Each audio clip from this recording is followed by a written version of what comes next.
समुच्चय के अंतर्गत आज हम देखने जा रहे हैं सार्वत्रिक समुच्चय या समष्टि समुच्चय क्या होता है, इसको समझते हैं।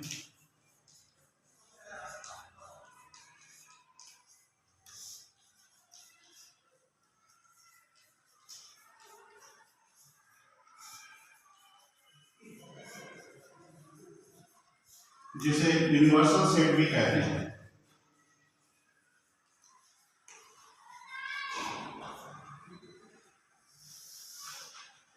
इसे समझने का प्रयास करते हैं कि किस प्रकार का समुच्चय हमारा समष्टि समुच्चय कहलाएगा।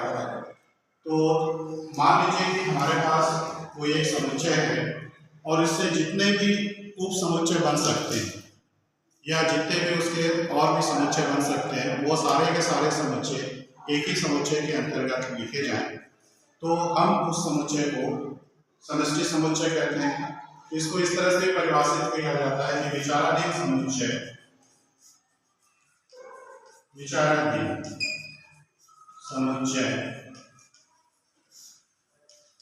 के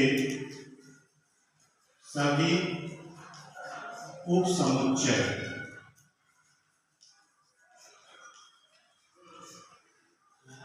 शामिल होते हैं।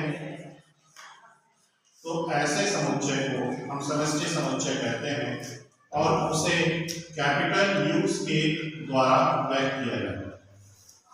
इसके हम समष्टि समुच्चय को कैपिटल यू के द्वारा दिखाएंगे, जिसको इंग्लिश में यूनिवर्सल सेट भी कहते हैं। एक उदाहरण लेते हैं, जैसे हमारे पास ये एक सेट है जो ए ई आई ओ यू को व्यक्त कर रहा है, जो इंग्लिश वर्णमाला के स्वर हैं, वोवेल है। दूसरा एक समुच्चय है हमारा जिसमें बी सी डी एफ इस तरह को व्यक्त कर रहा है। तीसरा एक समुच्चय है x Y Z.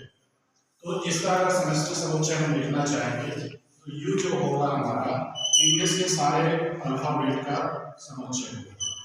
A B C D E इस तरीके से होते हुए जेड के लिए तो ये हमारा यूनिवर्सल सेट कहलाएगा। इनके लिए ए बी सी ये तीनों सेट के लिए यूनिवर्सल सेट कहलाएगा या सार्वत्रिक या समष्टि समुच्चय से कहेंगे।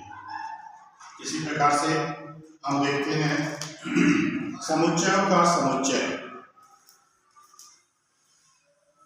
दूसरा हम देख रहे हैं समुच्चयों का समुच्चय, सेट्स ऑफ सेट। तो समुच्चय का समुच्चय इस प्रकार से परिभाषित होता है कि एक ऐसा समुच्चय होता है जिसके प्रत्येक सदस्य स्वयं में समुच्चय होते हैं। इसका अगर हम उदाहरण लेते हैं तो इससे हमको ये चीज ज्यादा क्लियर होगा। जैसे हमारे पास एक समुच्चय है और इस तरह का इसके सदस्य हैं, तो यहाँ पे देखिए एक का जो सदस्य है वह स्वयं में अपने आप में एक समुच्चय है।